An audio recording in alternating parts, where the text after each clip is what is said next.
In today's video, I'm going to teach you how to permanently delete a channel in Slack. Before we begin, a quick note about permissions. Deleting a channel is a powerful action, and Slack restricts it to workspace owners and admins. If you don't have one of those roles, you won't see the option to delete. You can check your role in your profile or ask an admin to confirm. Also, deletion is permanent.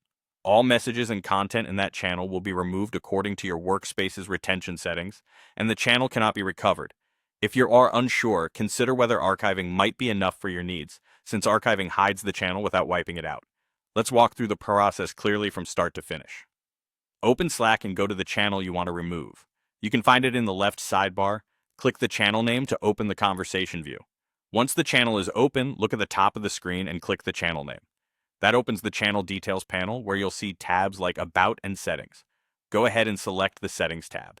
In the Settings tab, scroll all the way to the bottom. There you'll find an option labeled Delete this channel. Click that. Slack will display a confirmation screen to make sure you understand the consequences. To proceed, check the confirmation box acknowledging that the deletion is permanent. When you're ready, click Delete Channel to finalize. That's it. The channel is deleted and will no longer appear for your team. A few important tips to keep in mind as you do this.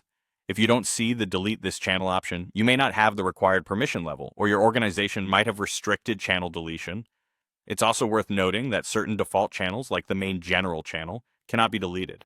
In that case, you might need to use other governance approaches, such as limiting posting permissions or renaming, depending on your workspace policies. For private channels, the process is the same, but be extra cautious. Because the content is private, team members may be relying on that space for sensitive discussions, and once you delete it, it's gone for everyone. If you're working in a large organization, it's a good practice to communicate your plan to delete a channel ahead of time so members can save any information they still need. To recap, open the channel, click the channel name at the top, go to Settings, scroll down, choose Delete this channel, confirm by checking the box, and then click Delete Channel. Follow these steps carefully, and you'll keep your Slack workspace clean and organized.